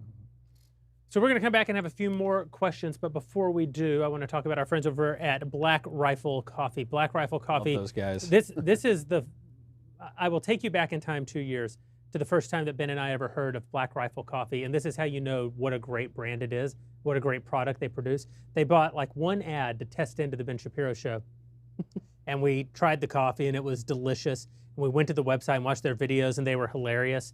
And I said, man, I think that we should see if these guys will do more advertising with us. And Ben said, I think we should try to buy them. Why don't you call the guy who started Black Rifle Coffee and see if we can buy them? I didn't. Fast forward 2 years, we actually meet the guys behind Black Rifle Coffee, and we can't afford them. We cannot buy them. We walked in and they were made of physical gold. They actually changed everything. These guys, not only are they But first of all, they look immeasurably like more Greek gods. successful than They we also are, look like Greek they are gods. Greek gods. It's Yeah, also, Pat it's also smells like a great. Greek I'm god. a big coffee guy. That's great coffee. It is It is- excellent quality It coffee. is fantastic coffee. And good news, if you visit blackriflecoffee.com/Ben, my name, of course, and get 20% off your first purchase, that's blackriflecoffee.com/Ben for 20% off your first purchase. Once more, blackriflecoffee.com/Ben. Also, they're just awesome dudes, and you should support their business. They're I mean, great guys. seriously, They're you great should guys. go out and support every business that you like, because the fact is people want to take good businesses away from you. So every business that you like, you should go support. By the way, before we get back to questions on this, Yeah. I just want to mention a story that was like this week. Did you guys see this Carson King story out of Iowa? Oh, Yes, my yes, gosh. yes. Okay, so for folks who missed it, there's this kid. I mean, he's 24 years old, named Carson King, and Carson King is I think a security guard, and he went to an Iowa football game, and he was outside at ESPN College Game Day, and he was holding up a sign that said something like "I want more funds for beer, Venmo," and then he put his Venmo, and this became a viral thing, and he raised $1.14 million Going after beer money. going after beer money. And he proceeded to then give $1 million to cancer research at the University of Iowa, which is a phenomenal story. This guy is not living high on the hog. He's a security guard. He could have used that $1 million. It still would have been a funny story to make a guy rich overnight for holding up a sign that says, "I want beer," right? And he didn't do that. He took the money and he gave it for cancer research, which is a studly thing to children, do. wasn't it It children's? was children's, Yeah. right? It was unbelievable. The Des Moines Register reports on this. Then the Des Moines Register starts checking through his Twitter history. They dig up a couple of tweets that he made that were apparently references to Tosh.0 back in like 8 years ago, so back in 2011. And then they canceled him. Anheuser-Busch, which was forming a relationship with him to match his donations, and then they might have done ads with him or something, they canceled it because they said his values don't match our values. And suddenly, a guy who no one had heard of until 5 seconds ago, and only had heard of because he did an unbelievably cool thing, suddenly is canceled. And the good news is that people really rallied around him. The Des Moines Register got crushed. They did, and They they lost so an deserve enormous it. amount. They lost a bunch of subscribers. People like en masse unsubscribed from the Des Moines Register. The state of Iowa passed they're going to declare one of these days a Carson King Day. Yeah. As well they should, Yeah. because F these people. You really do? Honestly, if Oh. your life is about digging through people's past tweets and the crap that they've said 10 years ago, or even 5 years ago, which they may disagree with right now, and your life is about that because they got famous and you didn't, and you're a jealous little piece of This is the thing. The people who do this have never accomplished anything. These guys win Heisman trophies. They get to host the Oscars, and the people who take them down have done nothing. Right, You know, and except this. the only reason they do it is because the person became successful. Yeah. No one cared about Kevin Hart doing anything. Of course. Until Kevin Hart, and the minute you reach that apex, then all the guns train in, and it's like, well, if I take down that guy, then I'm famous and better. And you know what? You're not famous. You're not better. You're just a piece of shit. And you know it does apply to Donald Trump. The one thing is, I know we all pick on Trump. Yeah. Even I pick on Even Trump I do. for this for the stuff he Oh, says. now just- I do, let's- not a lot, but I do. Picking the barnacles off his back isn't picking. But it takes a certain amount of craziness to stand up to these people. Yeah. And I literally, face them I heard down. this story today, by the way. I turned to Jeremy, and you can ask him. The first thing that I said was, this is where Donald Trump is That's an important, amazing figure. It's why he exists. I mean, I even turned to somebody today, I think it might have been you, actually. Yeah. And I was like, listen, I'm not asking that Trump not be kind of garbagey. Like, Yeah. just like, take it down like 25. I know. Right? Like, we all feel that way. Because if he could just be a culture warrior on issues like this, he would be president forever. Yeah. Yeah. Really, because like this kind of stuff, I think that no one in the country has a taste for this except for the woke left on Twitter and the people they can intimidate. Hey, can I ask a question? Bring you back to a topic Yes. that you had before. No, you brought this up before, and I so agree with this about the fact that the intelligence community is now working with the press to basically get the government they want and cancel out. It is a deep state thing. I mean, I didn't even believe in that stuff until now. It's pretty. It's pretty and Kim impressive. Strassel ran a piece, I think it was last week. She's been doing a great work about Obamagate and how this all started. And she said, you know what? If you watch the timing just before a story breaks that's about to expose the intelligence community. An anonymous intelligence leak brings a story to the fore that threatens to wipe it off the front page. We know that the IG, the Inspector General of the DOJ, has turned in the first draft of his looking into how this collusion story got started. And then this leak comes from a partisan whistleblower, a guy we think is a partisan whistleblower, on a story that he wasn't involved in, basically. Does that change your calculation of how you treat Donald Trump? Because it has, I totally admit, I say this on the show all the time, I'm not calling balls and strikes. I'm not calling balls and strikes because the two teams are not playing for the same thing.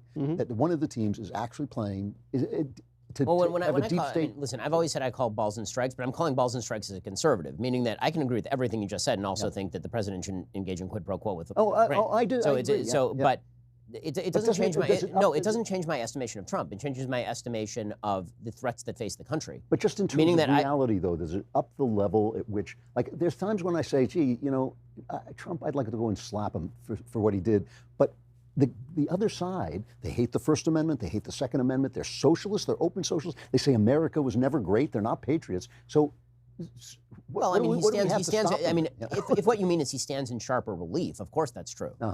But I don't feel like my opinion of him has changed. I feel like my opinion of the left has changed. So it's like making the blacks blacker on a TV screen. Right. You haven't actually made the whites whiter. You just made the blacks blacker. Right. And so yes, the contrast is wider. The contrast is wider. I feel about Donald Trump basically the same way I felt every day since he became a public figure again in 2015. Right. I don't really think as a character I've changed my opinion about Trump. There are certain things I've changed my opinion about: his politics, the effectiveness of his approach, right? Those things I feel like I've changed my opinion about and been pretty obvious about that. But when it comes to, does it change my opinion of him? No, because I think that regardless of what the intelligence community, I mean, he was saying deep state when I didn't think that the deep state was a thing. He's still saying deep state. So now I just think he's right. So so I think that, if it's changed in any way, I will say that I always thought he had good gut instincts. Maybe they're even better than I thought they were. Meaning that he can sense enemies very quickly. He's very, very good at sensing enemies. He's got almost an innate, uncanny sense of being able to spot when somebody's a threat to him, and he will call that out. Now, I think he's overapplied that, but in an arena of danger, which is what politics is, I think that that's an effective skill. And I would say this: I think that what you're really trying to get out of the question is you're trying. Just curious. I want to know. Well, I think but I think you're trying to get me to answer a question on a set of terms that I don't accept, because I think where we really disagree fundamentally is actually a little bit higher than the question of Donald Trump. It's in two ways of looking at the world. You look at the world as though there only is what is.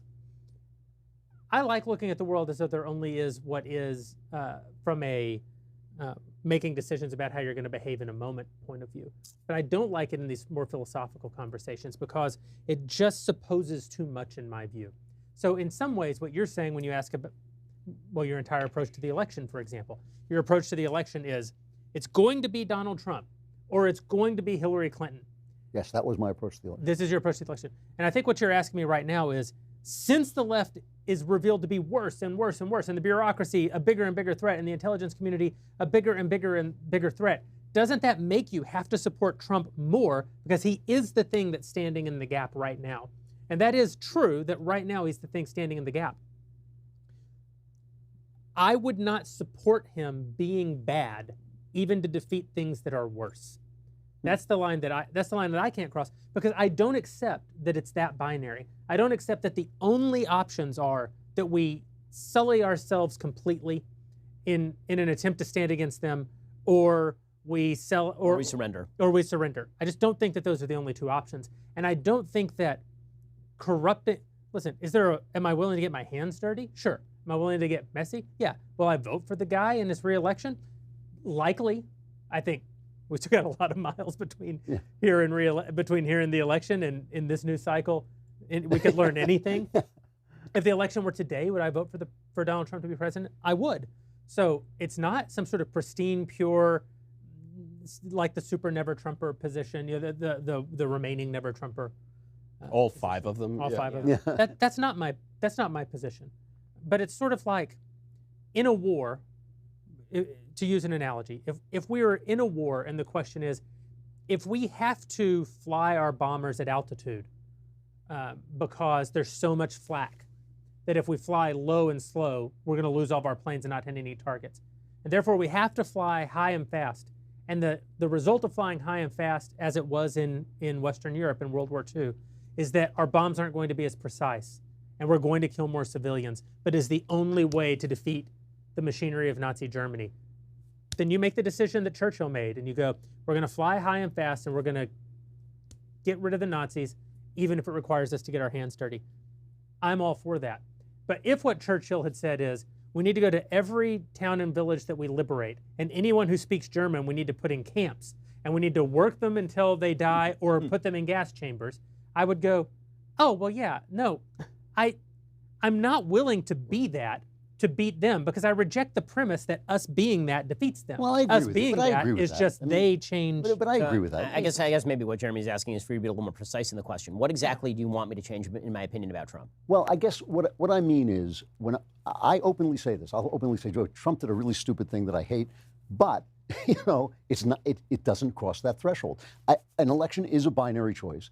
The world is not a binary place. That's why politics can make you stupid, right? Because sometimes you have to do the dirty thing to get the right result. But there is something that he could do, though. Of course there is. Of course there is. So we're talking about it. What I'm asking is, there is something, no question about it. We all agree on this, and we might not agree on the exact place, but I think we're probably, the three of us are pretty close to this guy. Yeah, I would say no. I mean, if he launched nuclear weapons at every end of the do something. Do you mean has my threshold loosened? Yes, that's my question. So I think that the answer there is, in some ways, yes, but that's not as a result of me thinking this stuff is okay. It's as a result of the status quo itself being changed. The Overton windows. Right, exactly. Meaning that the reality that was presented in 2016, and with which I refused to engage, was a reality in which there was a Trump timeline and a Hillary timeline, and either way we went, it was going to degrade the country.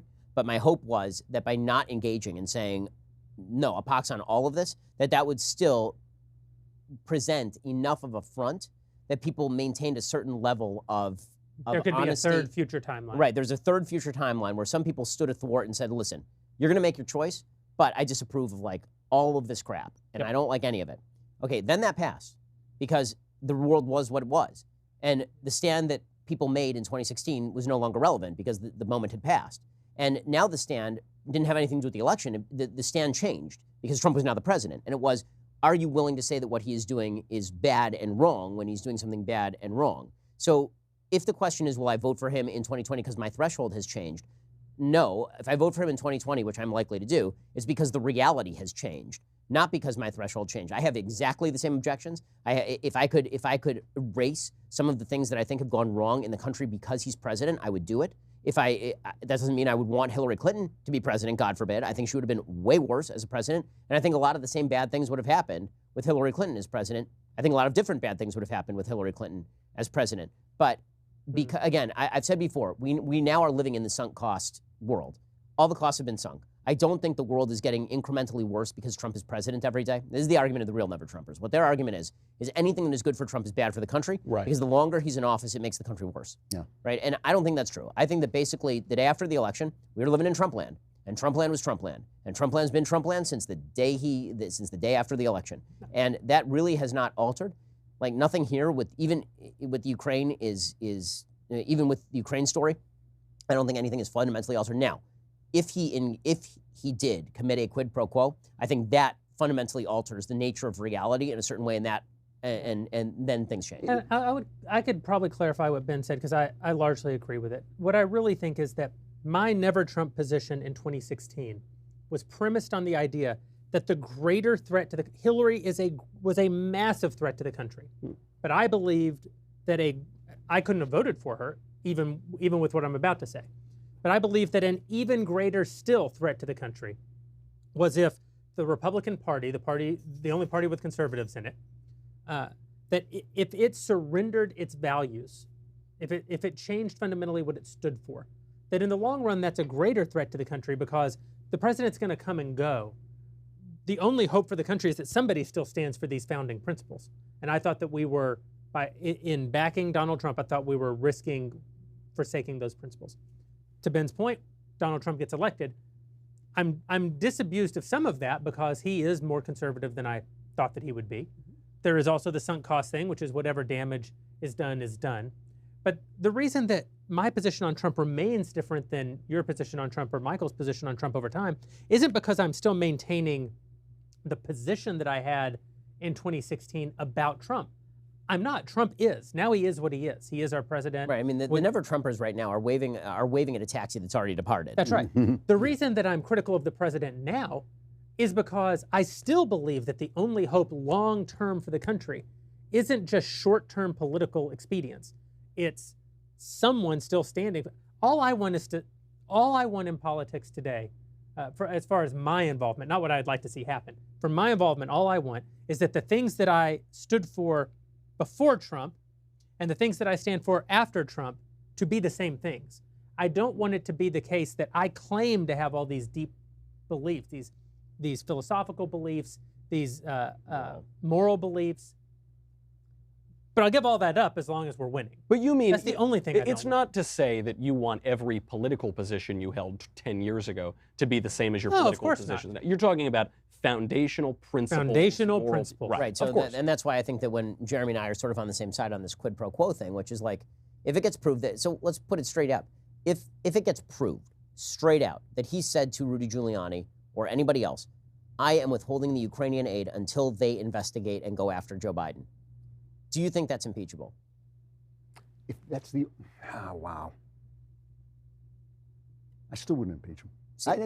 But I have to say, I probably wouldn't impeach any president. Well, this is the issue, right? I wouldn't impeach Richard Nixon. This is the thing. If he only did that all the time, if he did it a number of times, if he was leveraging the value of the country, which belongs to us, for his political purposes, the way Obama seems to have done, in a constant way, then I think you'd move into impeachment territory. But if he made some kind of remark by to somebody, necessity is rarely about a pattern. Usually it's about an incident. So meaning if Barack Obama had been caught on tape saying to somebody, I am withholding aid to Israel unless Israel investigates Donald Trump and finds dirt on him, I would for sure say impeach the guy. 100% I'd say impeach the guy. And I think we all would have at the time. And I think that I'm not I think that if you allow Putin to come in and kill a bunch of Ukrainians so that one of the potential people who might run against you in a forthcoming presidential election might possibly be hurt if your presumptions about what actually took place are right, you got to go. Right, but again, this is all hypothetical. Yes, all hypothetical. We're trying to hone in on sort of a distinction. To me, my rule has always been, if it's something where I would condemn Obama, I'll condemn Trump for it. And if it's something where I think Obama should have been impeached, I'll say the same thing about Trump.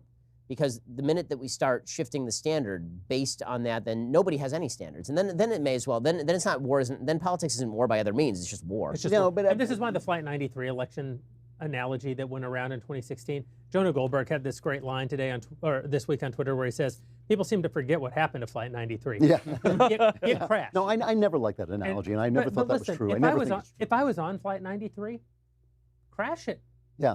Right? You'd rather crash the plane than go where the plane is going. No, but my view of politics is that while we always treat it like it's that urgent, the truth is that if the country is to survive, it cannot be that urgent. If the country is to survive, we can't truly believe. Like I had this argument with Dennis Prager, where Dennis was saying, if Hillary Clinton is elected, it's the end of the country.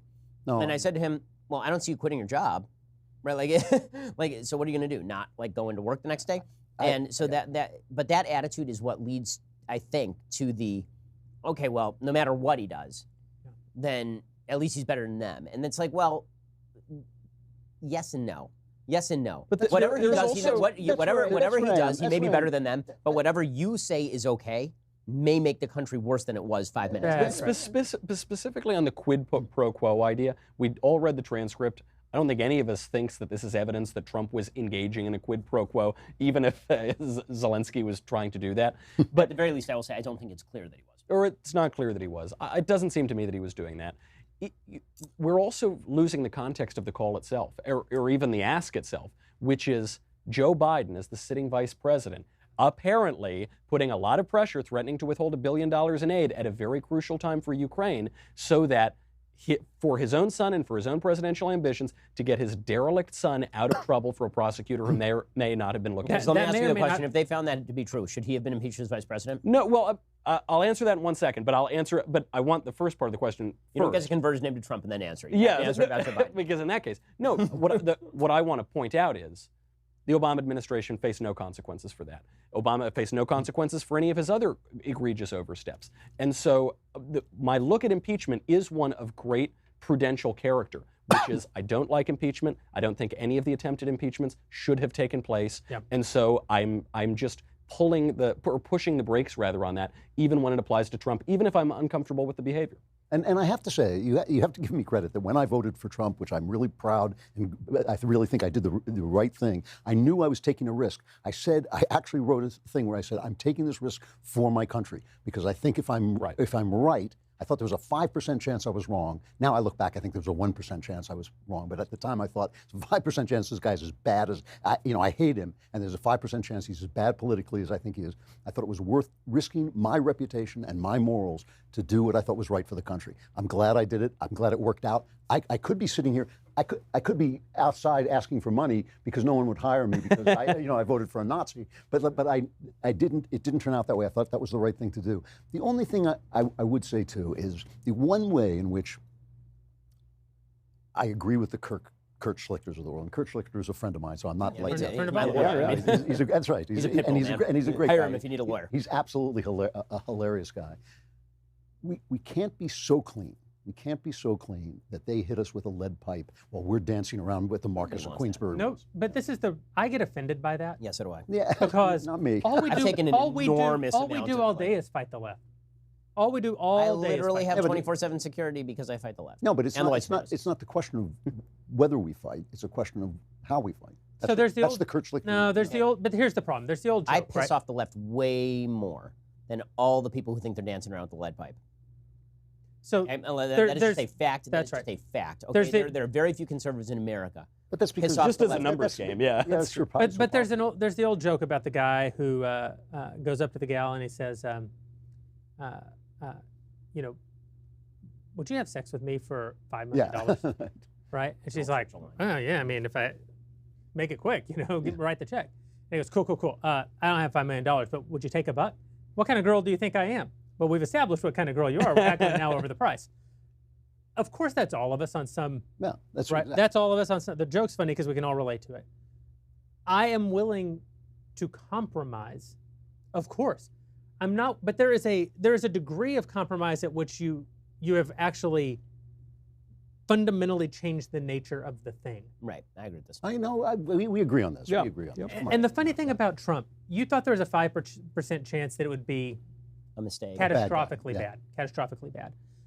I thought that there was a 5% chance that he would be catastrophically bad too.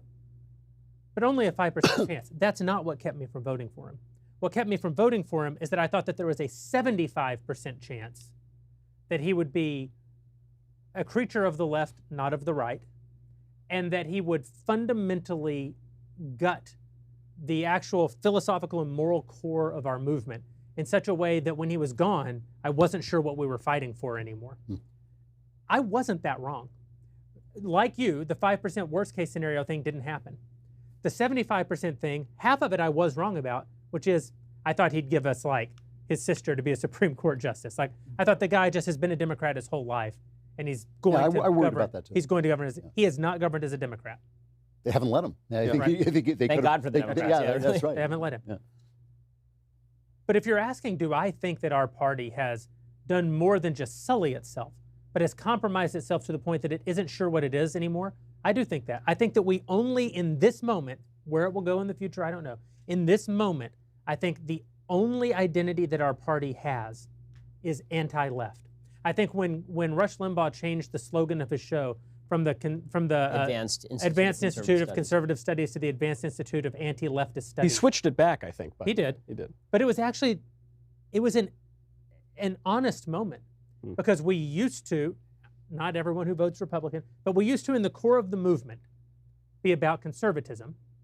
And then in the moment of Trump, at the core of the movement, we're just about fighting the left. I see. Where I disagree with you about this is I think Trump is a symptom of that phenomenon. I think, I asked Ted Cruz about this, and I love Cruz, but he's a politician. It's sometimes hard to get an honest answer out of him. And I said, look, Tucker Carlson had this wonderful line where he said, a happy country doesn't elect Donald Trump president. That's not something that happens in a happy country. I said, the conservative movement, in my opinion, had failed. I think it had failed in three specific ways. I think it had failed by supporting the wars of the freedom agenda, which turned out to be an overstep. That was a big thing. I think it failed to restrain the the administrative state, because nobody actually wanted to do the work.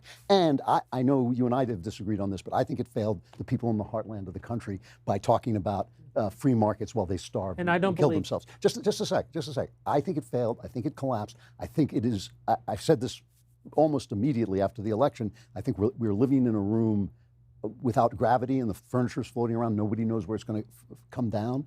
And I think that that's the phenomenon we're seeing, and I think Trump is part of that. What I'm hoping for and strategizing for and praying for is that after Trump, there is a new conservative movement, because look, the Cold War's over, guys. Reagan conservatism is out of date. We need a new conservative. I don't believe it's out of date. I don't believe that the founding principles. Founding principles aren't out of date, but how to apply them. And I don't agree that that conservatism failed. The Republican Party failed. That there was this huge populist movement toward conservatism that happened during the Obama years. And no matter how much power they gave the Republican Party absolutely refused to engage in a conservative. I think that's fair, but I think that if conservatism had been more realistic, more responsive, maybe they wouldn't have done that. But look, I think that's a fair comment too. So a couple things. One, I think that on economics, you are doing a fair bit of revisionist history. I am not aware of the Republican Party that was small government and universally pro-free trade and anti-steel subsidies and anti-specific tariffs. Yeah. They were, at least in their rhetoric, weren't they? George W. Bush spent more money than Croesus. Yeah. Okay, George W. Bush was a big spender. Yeah. He campaigned on compassionate conservatism. He was not a conservative. He campaigned on exactly, when it came to spending, the agenda that Donald Trump, he gave us new entitlements. I agree. He gave us all the things that gave us Homeland Security, the TSA. Right, exactly. He was a big government, not super conservative guy who happened to share a couple of socially conservative values and like tax cuts. Right? I mean, that was really kind of what he was. And so I'm not aware of this Republican Party that of which you speak and whose agenda failed, because I don't think that was actually ever the agenda in terms of practice or even in terms of campaigning when they were campaigning as compassionate conservatives in 2000. I think the last conservative who campaigned as a small government conservative was Ronald Reagan. No one has done it since. Yeah, George H.W. Bush did it and then betrayed it and then lost. Right, but when I say the conservative movement failed, I mean by not having enough. And by the way, we did not fail on pro-life. They've succeeded wildly on pro-life. Yeah. Okay. I'm not saying they failed about everything. I'm saying the conservative movement did not collapse because of Donald Trump. Donald Trump was elected because the conservative movement collapsed. Okay. And I believe the conservative movement collapsed into rage. It didn't collapse because. It didn't collapse because of principle. It collapsed because of frustration. And then it collapsed into who will punch these people in the grill. And Donald Trump, because Donald Trump wasn't running on an agenda. John Boehner gave us Donald Trump. Yeah, I mean, I agree with this. It was. John Boehner was the most depressing person I ever. But do you not? But more than that. So you said that you know right now you don't regret your vote, and Jeremy, you've sort of said that you also don't regret your vote. Here's my answer. I don't know yet. Okay, so and I know that's sort of a cop-out, but I really don't know yet. No, it's fair. So I think that I've been very clear about what about my vote I got wrong, and that was how he would govern. And then there's the long-term ramifications of the Trump presidency, and I have no. No, but who does? Right? No, but I think you think you do. No, That's not it. I think because I don't, I have no basis to judge, and you have to vote in the moment. You have to vote in the time. Nobody knows the future. No, but you've already said that. You can't say I'm going to phone in my vote 20 years from now. No, of course, and I'm not blaming you for how you voted, nor did I any time during the election, right? I said I can't vote this way. You screamed at me for 3 hours when I told you I was going to vote for Trump. I told you it was like that scene in The Godfather when Sonny gets you. The way you talk, it was like being machine gunned. Okay, but when it came to people who explained why, but then by the time you voted for Trump, it was like you voted for Trump. Yeah. Right? I mean, I never at any point said people should actively not vote. I said I can't do it. Yeah. But I never made the statement. No, and I don't blame you for not doing it. But the point that I'm making is that when it comes to the questions of things in life we regret, because that is inherently retrospective. Right. And I'm not talking about in the moment. In the moment, you always feel good about what you're doing because you're doing it in the moment, right? Yeah. Like, so now we're talking about retrospective because that was the topic of conversation. So you're saying in retrospect, you don't, that you are that you feel fulfilled, that you feel good about how you voted. And I don't know. Yeah. Like, I feel bad about the fact that I got him wrong on politics. Yeah. I don't feel bad about how I felt about him on character, because I think that he has proved to be all the things that I thought he was. I think that in terms of what the country has been, you know, and what has been done to the country, not just by Trump, but also by mostly the reaction to Trump, right? That's not Trump's fault. That's Trump being and the left just losing its mind, right? And just going way off the rails. Yeah. And so Trump's presence is not responsible for that, in the same way that when I go on campus and people lose their minds, I'm not responsible for that. But it is true that the campus is a worse place because I'm there, right? We all feel that way. Right. But it's because of that. I don't know yet. And the one thing that I'm afraid of, there are two things I'm afraid of, and these fears still obtain, but I'm not sure they're avoidable anymore, was Jeremy's concern that the Republican Party would be soul-sucked, embrace a bunch of stuff it never would have before, not even in terms of policy, because the Republican Party goes up and down in terms of spending and in terms of taxes. And it has disparate elements to it as well. Right, and it's got a lot of different stuff in it. But in terms of the like today, when people were militantly, I mean, militantly, he's absolutely innocent. He's 100%, and this transcript exonerates him. And I just thought to myself, no, it doesn't. Okay, it doesn't. Like, the transcript may not prove the case against him. And I'll say I don't think it proves the case against him. I agree with you. It doesn't prove the case against him. But if you read that transcript and you read, this was, in fact, the greatest conversation that ever took place, perfect, then I don't know how that's in the realm of reality. Because of the presumption of innocence, it doesn't have to exonerate him. Right, exactly. It just has to not condemn him. It does not condemn him. So the two things that I was afraid of are that he would soul-suck the Republican Party, and I don't know if that's just as long as whoever's the president is the president, that's how it goes. Meaning that, you know, you follow Bush when he's the president, you follow Obama when he's the president, you follow Trump when he's the president, and that's just how it goes, because that's how we operate. That's right. And then you hope for a better president who's not going to make you follow them down dark paths. That's reality. Right. So maybe it's that, or maybe there's been a fundamental shift in what will be allowed from now on. Like, and this is, that's why I say I don't know yet. I'm hoping that it's the former. I'm hoping that it's like, okay, for the moment, everybody's like, okay, we'll throw bricks at each other, and then there will come a time where we don't have to throw bricks at each other, and we won't throw bricks at each other anymore, and in that time, it will be moral again not to throw bricks.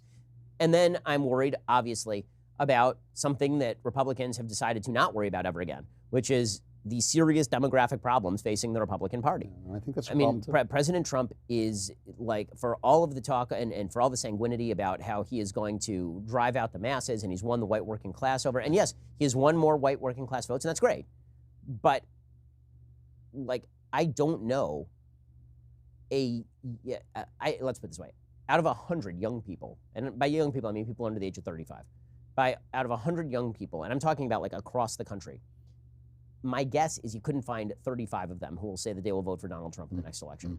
Yeah. And that scares the living crap out of me. No, I'm really worried about this. So I don't know yet, right? I don't know yet, because and there's no way I'm ever really going to know the truth, because who knows what it would have been if Hillary had been president, right? Like, I didn't want her to be president, and I think she would have been a crap president. But that alternative timeline doesn't exist. No, that's why when you talk about regret, I mean, when you look back on your life, the things I regret are things that I did that I knew were wrong at the time. But there are things that you regret where you made excuses to yourself at the time to make yourself do them, because we all do that. Right. Right. And then later you're like, but I kind of knew. That's what I mean. Right. And I feel like there is going to be some of that with regard to behavior during this era, where people look back and they're like, yeah, it's true. Like, I was trying to stop these people from being the worst people, and I was trying to stop them from taking control of the country. Yeah. But I kind of knew at the time that, like, there was something niggling at me inside that was eating away at me and saying, like, this is not. I'm sure that's going to happen. I mean, that's why what I've been careful to do is just tell people my thought processes. When I talk, I just say, I totally agree. You know, I totally agree. That's why that's the truth. That's why I'm not angry at you. That's why the people who I am angry at are the people who go out there and don't even try to reveal the thought process or the struggle. Like, I just want some honesty. Like, I'll tell people, and I do it on my show all the time, and I hope people appreciate it, that if I'm struggling with an issue, I'm actually struggling with an issue. Sometimes I just don't know the answer. You don't know, right? I just don't know. So. Anyway, Ben Shapiro, just don't know. And on that note, thank you guys for tuning in to this episode of Backstage. We're going to do it again I don't know, in a few weeks. We do this, what, once, twice a month every Yeah. now and then? I'm leaving for a while. So. That's Ben- right, you're going away. Yeah, Ben's going to be gone, so we'll do a... No, Don't we worry, won't. my show will still be on air, but I will not be present here. That's right. So we won't be able to actually do this show, but you will be able to do your show. Right, the highly successful and entertaining. Thanks, everybody. I was just